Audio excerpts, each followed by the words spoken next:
A little while ago I decided I wanted to run a bear through Pokémon Crystal, but I think we're all a little bit sick of Ursaring, so instead, let's run BEWEAR. The normal and fighting type together is going to make this an incredibly interesting run. BEWEAR has a lot of the same skills as Ursaring, but it has a second stab type to work with as well. So over the course of the next 20 minutes to half an hour, we'll see exactly how BEWEAR gets on. Just before we get into the run though, if you do want to support the channel further, I will now remind you that membership options are available and you get early access to all of our runs. Now let's take a look at the stats of our BEWEAR. We are starting at level 5, this time with 28 HP. We're holding a berry with Tackle, Leer and Bide. And in terms of our stats, we've got 18 in attack, 14 in defense, 12 in the specials and 12 also in speed. And with that, I'll hand you over to the live run to see how we get on. It's time to run another backport, and today it is the turn of BEWEAR. This is a Generation 7 Pokemon, normal and fighting type, with incredibly high attack and pretty good other stats. So I'm very interested to see how this one fares. Now the sprite work for this one was very difficult. I've done the best I can, but it is kind of hard to make it not look like a hot dog. So hopefully the sprite's alright. I'll probably clean it up after I've done this run so that we can have a really nice sprite for release. And if you do want to play any of the backports we do together here on the channel, you can always go to trainersquidgy.com. That is where I release all of the backports that we run together here on the channel. And if there are any missing, please do let me know in the comments and I'll get them up there, because sometimes I do lose track of which ones I've released and which ones I haven't. Now I'm expecting fairly good things from BEWEAR. We are going to be running the Tackle Crapshoot all the way through until we get Headbutt, but other than that, it should be a fairly smooth run. And we're going to see our first key battle in just a moment as we take on rival number 1. Let's see how we get on. He is going to lead with, well, he's only going to use Totodile. He's not going to lead with it. He's going to have Totodile and nothing else. 3 shots to knock it out, and we can move on back towards the lab where we will name the rival triple question mark as we always do, because that's the name he tells us. And unlike Lance, we are not liars. So let's get his name set for the challenge. We will talk to Elm about whatever it is that Mr. Pokemon's spoken about. Even 3 years later, I've not paid enough attention to really know. And we'll start heading towards Violet City. And now I've done a little bit of extra training because we are of course going to be weak to Falkner, but he is our first gym leader. He is a flying type specialist who leads with Pidgey. Pidgey doesn't have any flying moves, so that's absolutely fine. It's this Pidgeotto that worries me, and we did get crit there, which means our berry activates, but we get through first try in 4 minutes and 59 seconds, 5 minutes exactly for the split. Let's leave here. Thank goodness we got through that without a reset. We're going to get that call from Elm. It's more storyline that we don't give a care about. We'll do a cheeky little heal here in the Pokemon Center. We'll grab the egg, we'll deposit it, and then it'll be time to make our way through the Union Cave, and we'll go and catch our Spearow. And now that we are out the other end of the cave, we're going to pause the timer at 6:48, and we're going to catch Kenya the Spearow. As always, it's a guaranteed encounter and a guaranteed capture. We will nickname this Spearow Kenya, and then we'll be on our merry way to catch our next 2 HM friends. And our next HM friend is going to be Psyduck. Psyduck's going to be helping us out with Surf, Strength, Whirlpool and Waterfall, and that means our penultimate HM friend is Paris. Paris is going to help us out with Dig, with Rock Smash, and with Sweet Scent if we need it as well.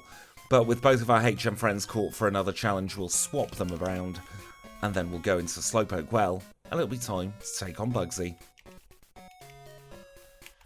And now it is time for Bugsy, our second gym leader together. He is, of course, a Bug-type specialist who leads with Metapod. We'll use a pair of Tackle against the Metapod. It's probably going to be a pair of Tackle against Kakuna as well, but we did end up poisoned. This is not a great position to be in. Fury Cutter's not going to hurt too much though, thank goodness. Please just stick with Fury Cutter. We should be fine as long as Tackle doesn't miss, which it doesn't. And we're through Bugsy first try, and we obtain the badge in 9 minutes and 58 seconds. Let's move on to Rival 2. So one quick Pokemon Center heal later so that we didn't have the flashing on screen. let's take Rival 2 on in battle. He leads with Ghastly. We've got Brutal Swing for the Ghastly and we knock it out in one shot. We'll swap to Tackle for the Zubat. Bite's going to do next to nothing. For goodness sake, we're confused. Only a single turn of confusion though. That is not the worst in the world. We'll tackle this Crocodile now. And in fact, let's go to Brutal Swing. It might take a couple of extra turns, but we are guaranteed to hit, unlike Tackle. Thank goodness we don't have to use Tackle again for the rest of this challenge now. We're through Rival 2 in 10 minutes and 40 odd seconds. Let us now start making our way through the forest. And the first thing we'll pick up in the forest is the Cut HM. We're not going to be learning it ourselves. We never teach Cut to our Pokemon. It's a terrible move. But Paris is happy to learn it. Paris is very happy to chop down all those trees that stand in front of us. However, we are going to be getting Headbutt. And that, as we know, is one of my favourite moves of all time. And it's Stab Headbutt today. That means base 105 power, not factoring in any badge boosts. Let's teach it straight away over Tackle. And now I'm feeling a lot more confident for the rest of this challenge. The only thing we're going to have to worry about now for the rest of the challenge is our speed. We're out the other end of the forest now. Let's deplete our Repel. And let's catch ourselves Abra. Abra is our fourth and final HM friend, going to be helping us out to teleport. And people underestimate Abra's usefulness in a challenge run. Without Abra, we would probably add 2 to 3 minutes onto our time. Abra is so invaluable during challenge runs. I cannot stress it enough. I am so grateful we get Abra early. We're going to say no to Flail, and we're going to make our way in to Goldenrod City. And now we've got the bike, that means we can move in double quick time. And we're going to take on some trainers as we head towards National Park. I haven't backported the Fluffy ability. I thought that would be a little bit too much of an overcomplication for this run. So we're not going to be extra weak to Fire-type moves, but that does mean we don't learn Fire Punch. And my first impressions of this Pokemon so far are very good. I feel like Tackle was holding it back, but unlike with the Dragonite run where it felt like everything was going wrong, I genuinely feel like I'm going to have a good run with this BEWEAR. Now we're going to pick up the Quick Claw. This is incredibly important for the run, because we are very slow, only base 60 speed, so we're not going to be outspeeding a lot of the key trainers. There are going to be a lot of parallels to this one and the Ursaring run, so we're going to have to see which will come out on top. I'm going to beat up a couple more trainers Pokemon now, and then we'll make our way in to our third gym together. And now with a Quick Claw firmly glued into one of BEWEAR's paws, we're going to take on Whitney. She is our third gym leader together, a normal type specialist who led with Clefairy that's already gone down. Miltank's locked herself into rollout. We win. It's as simple as that. We're going to decline learning Payback. We've already got a strong-ish dark type move. And we will leave Goldenrod City with our badge in 15 minutes and 46 seconds. That means we can go to the flower shop next door. We'll have a little chat with the eavesdropping so-and-so. And I think today we'll do Safe Ecruteak. And now that we're in Ecruteak, we're going to go straight into the dance theatre actually first. I reckon we've got enough power behind us to get through the dance theatre. We'll take on the Espeon last, but this is a good indication of our pure attacking power. The fact that we one-shot the Flareon, and we're dealing over half damage on the Umbreon. That is a really good sign of just how strong our attack is, even this early on in the challenge. We one-shot Vaporeon to grow to 25. This is a really good Pokemon. Genuinely incredibly powerful. We'll get through the Jolteon. The last Pokemon will, of course, be this pesky Espeon, the Peskeon, and we make mincemeat of it. I'm really happy with this so far. Let's get ourselves Surf, and then we'll start cycling towards Olivine, where we'll ascend the lighthouse. And at the tippy top of the lighthouse, we have a little chat with Jasmine. She tells us that Amphi's feeling sick, so we will have to do something about it. We're going to do another quick heal here in Olivine, and I have just noticed there are a couple of TMs missing from the Learn set. So when we meet back up, The learn set is going to have expanded ever so slightly, and you'll see why in a moment. It's not to make the challenge easier, it's just I've genuinely forgotten to put a couple of moves on the learn set. There we go, the learn set is all fixed. It was supposed to have Ursaring's TMHM learn set, sans any fire type moves, plus anything else it would have learned in later generations. Let's now unpause the timer, and we will get back to Ecruteak City. Apologies, by the way, for having the incorrect learn set for, what, about a quarter of this challenge? Just means I need to be double checking everything with the backports a little bit quicker next time. Let's now take on Rival 3 in battle. Unfortunately, there's nothing we can do about getting cursed there. We will headbutt this Zubat into next week, though. We will headbutt the Croconaw, almost but not quite knocking it out. It does flinch, and now we will Mud Slap away the Magnemite. Nice. Simple-ish battle. Shame about the curse, but there's not much we could do there. We'll fall through the floor. We'll release the beast, and it'll be time for Morty. And now we're going to be holding on to the Mince Berry for the Morty battle. This is one where we could take a couple of resets, though, because we don't have anything too consistent. I was umming and ahhing between Hidden Power Ground and Hidden Power Rock. I decided to take the slightly harder Morty battle for an easier red battle, and it seems to have paid off here because we get through on our very first attempt. There we go. That is Morty completed in 23 minutes and 24 seconds. We get Shadow Ball, not that we can learn it. Let us now start heading towards the Lake of Rage, where we're going to pick up our Hidden Power, and we're not going to teach it for a while, but it is quite a nice time save. And here at the Lake of Rage, we'll grab the Rare Candy. We'll also pick up Hidden Power. We're not going to teach it straight away. However, it is nice to pick up before we teleport back to Olivine. It's a tiny little time save, but I do enjoy doing this one. So let's get Hidden Power. We won't be teaching that for a very long time. And then let's teleport all the way back to Olivine, and we'll start crossing the seas to take care of Chuck. With all the gym trainers defeated, let's take on Chuck himself. He is our 5th gym leader together today. He is a fighting type specialist who leads with Primeape. Primeape goes down in a single headbutt, and now Dynamic Punch misses, and we get through Poliwrath as well. Storm Badge in 26 minutes and 42 seconds.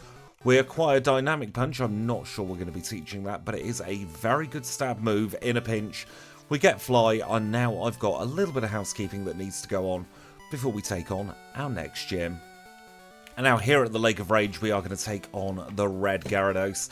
I'm interested to see just how much damage we do against it, and the answer is an awful lot. We're going to take on Price as our 6th gym leader because we don't have a fighting type move on the learn set yet, and we're kind of going to need that for Jasmine. So we'll fly to Mahogany Town and we'll take him on. And now let's enter into our 6th gym together. This is Price's Ice type gym. I'm very curious actually to see whether we can one-shot Cloyster with our normal type moves. And the answer is no, which isn't to be... That's not a big surprise, but it's still slightly disappointing.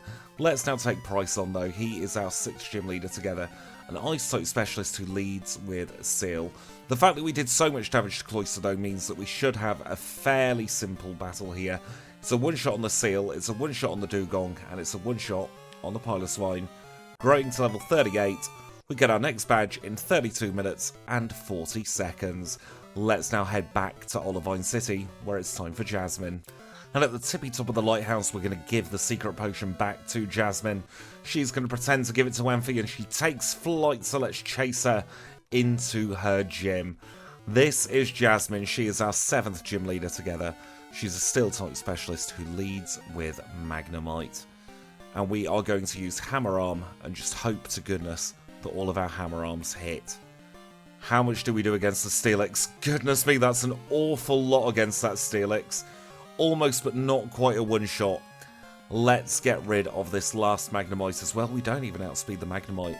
Goodness me, I suppose speed did drop. Mineral Badge acquired in 33:51. Let's get the call from Elm, and that's our cue to go back to Goldenrod. Just before we entered Goldenrod, I did forget Strength because Return is going to be much more powerful at this point in the challenge. So we'll pick it up and we will teach it to our bear, and then we will take on rival number 4. And now, after roughly half of the rocket section has all been defeated, let's take on rival number 4. He leads with Golbat, we outspeed and we knock it out in 1. And up next is going to be Haunter. We knock it out with a single brutal swing as we grow to level 42. Here comes Feraligatr. We're going to use Return and we take it out in 1 as well. Goodness me, I was not expecting that. We can use Return against the Magnemite. We take a little bit of damage from the Sneasel's quick attack and we finish it off with another Return. 5 one-shots for rival 4. I've got more rockets to do now. I really don't want to do them, but they have to be done. I won't make you sit through them. Let's skip ahead to Blackthorn City. And now that we're in Blackthorn, there's only one thing we need to do, and that is to take on Claire. She is our final Jotonian gym leader. She's a Dragon-type specialist who leads with Dragonair. And Headbutt is enough to knock out these Dragonair this time. Goodness me. 3 Headbutts to get us started. Let's try Return on the Kingdra. Oh, probably a range. Maybe not. We could have high rolled both times there. Doesn't matter though. The outcome is the same. We've defeated Claire. Let's rush into the Dragon's Den to get our next badge. And after answering the survey correctly, we get Claire's badge in a time of 46 minutes and 15 seconds. That's all 8 Jotonian gym badges acquired. That means we can start heading towards the Pokémon League. And now that we're in Victory Road, we will pick up the Earthquake TM. And we're going to teach it straight away in preparation for rival number 4. Earthquake is going to be an incredibly handy move to have for rival 5 rather, not rival 4.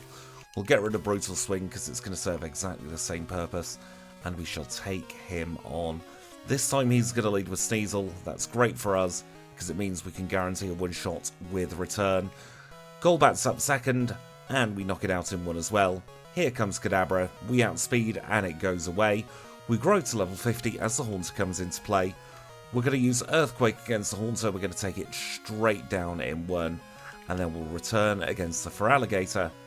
And that is, after the Magneton anyway, forgot about that one. Rival 5 all completed, time of 49.25. Let's get ourselves into the league. We'll do a very, very quick heal. Mostly for PP purposes. We will buy our 4 full restores. And then we shall go into the league. First league member is Will. He is a Psychic type specialist, so he does have the type advantage, and he leads with Xatu. We outspeed the first Xatu and we knock it out in 1. We outspeed the Jinx as well, we knock her out in 1. And we do exactly the same for the Executor. Return is putting in the work as we grow to level 52. Return is just the trick with a critical hit for the Slowbro as well. And we get rid of Xatu, goodness me. Very nice Will battle there. 50 minutes and 8 seconds. Second up on the chopping block is Koga. He is a poison type specialist who's going to lead with Ariados. We'll use Return against the Ariados, it will be a one-shot. We'll headbutt the Venomoth, and even though it's a weaker move, it's still a one-shot. Crobat uses double team, but we are able to knock it out in 1, hitting through the double team action there. Ooh, what should we do about the Fortress? Probably a Hammer Arm, and then we'll finish it off with Return. That just leaves Muck left to go, and it goes away straight away as well. 50 minutes and 46 seconds for Koga. Third up is Bruno, the fighting type specialist who's going to lead with Hitmontop. So we'll use Return against Hitmontop, and we knock it out in 1. Here comes Hitmonlee, and there goes Hitmonlee, another nice one-shot. We're going to take out guaranteed damage from Hitmonchan's Mach Punch there. And up next is Machamp. Do we knock it out in a single hit? We don't. And that was quite a painful cross-chop. I think we're low-rolling there, but I could be mistaken. We will finish off the Onyx though with a single Earthquake. And that is Koga. Not Koga, Bruno. 51-25. Let's do the prep work for Karen. So this is Karen. She is a Dark-type specialist, and she's going to lead with Umbreon. We're going to use Return and hope for the best here. Not quite a one-shot. Oh dear.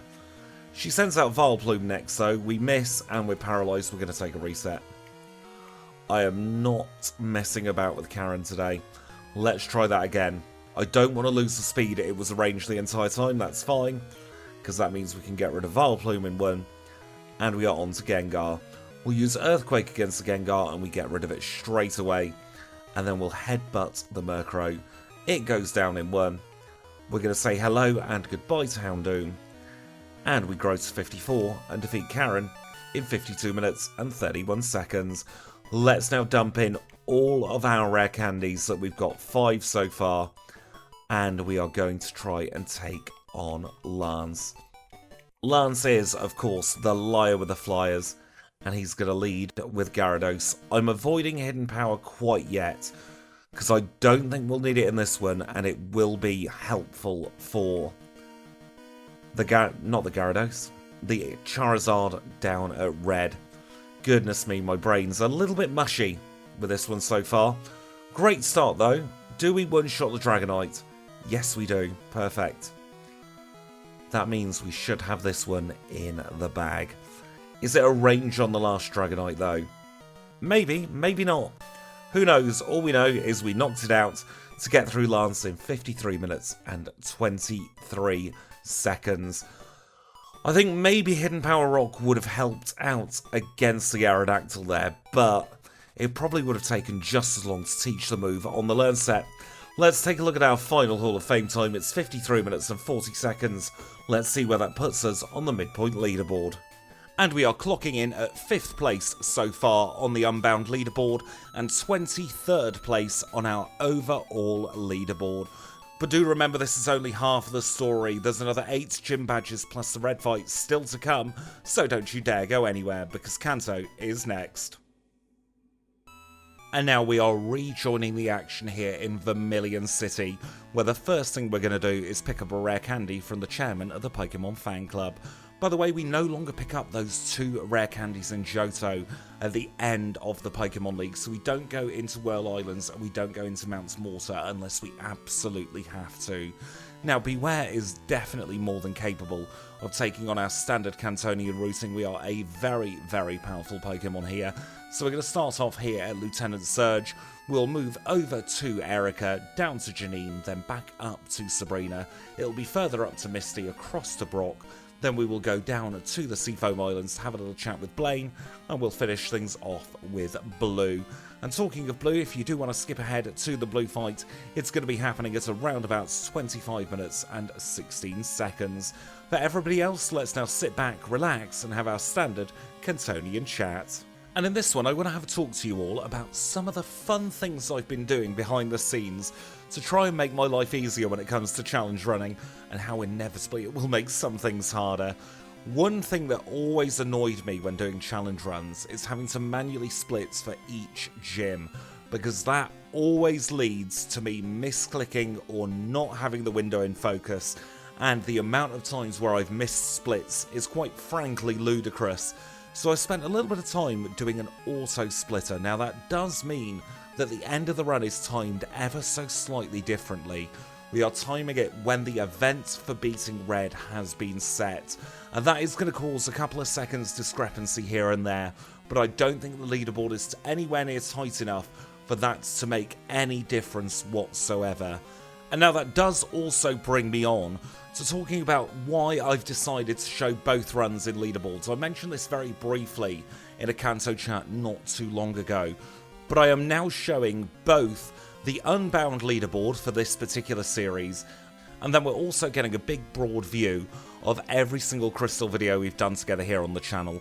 And I actually spent a very long time coding this leaderboard from scratch. For the last 2 and a bit years, I have been using a fantastic little script from Kangaskhan to generate pictures of the leaderboard, but that was starting to get into the many, many gigabytes on the challenge running hard drive. So I've decided to put that to bed, and once again a massive thank you to Dan for coding that for me.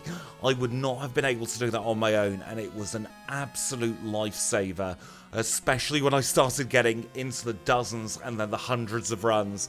But like everything, eventually it does run its course, and you have to replace it with something a little bit more suitable, and that's what this new leaderboard does, because I can filter by things like category, I can filter by original Pokemon or backported Pokemon, so it gives me a lot of flexibility, and it's also brilliant when I do the live streams, because instead of having to wait for several pages of leaderboard to generate and then hiding our challenge Pokemon to get the reveal, it does it all automatically, and I'm working on a system as we speak to get all of our runs into a big database on the website trainersquidgy.com, where you can also download the patch for this and all the other backports, so that you can see in real time exactly how fast each Pokemon has been, not only in the pre-recorded videos but in the live streams as well. But can you believe we're out of time again for a Kanto chat? Let's hand back to Blue. And with that, we've made it to Blue for another challenge. He is our final gym leader together. He is, of course, a mixed type specialist who leads with Pidgeot. We've got to get rid of Pidgeot quick, sharp, and in a hurry because, of course, it is super effective, as is Alakazam. 2 one-shots to get us started, though. That's a very, very good start. Not quite a one-shot on the Gyarados. May have been a range. We will see. Maybe not a range. We'll Healing Loop to get him out of the way, though. And it was a range the entire time after all of that. Up next is Executor. I don't think this is going to be a one-shot. And we have been Leech Seeded, which is very, very annoying. However, we only have Arcanine left to go, I do believe. And, of course, Rhydon, actually. But Rhydon we will get rid of with a single superpower. Very, very simple blue battle there, all things considered. Time of 1 hour, 7 minutes and 14 seconds for the Earth badge. And that means we've got all of our Cantonian badges. We can have a little chat with Professor Oak, unlock Mount Silver, and we can start thinking about Red. And now as we're getting prepared for Red, I'm going to teach Protect, so that we don't have to quite as often do the Charm Dodge. We'll get rid of Earthquake for that. And we're also going to teach Hidden Power in place of Headbutt. We'll use our rare candies, and then it will be time for Red.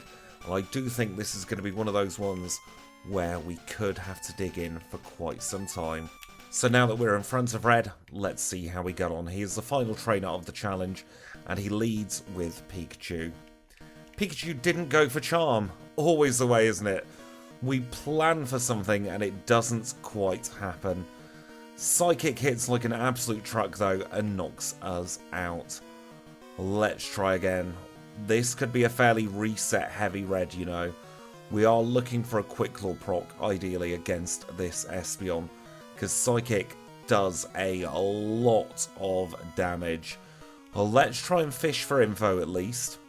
We know that Hidden Power can one-shot this Zard, although that was a crit, so we don't actually know that for certain. We will superpower the Snorlax. Let us return the Venusaur. He didn't use Giga Drain. Interesting.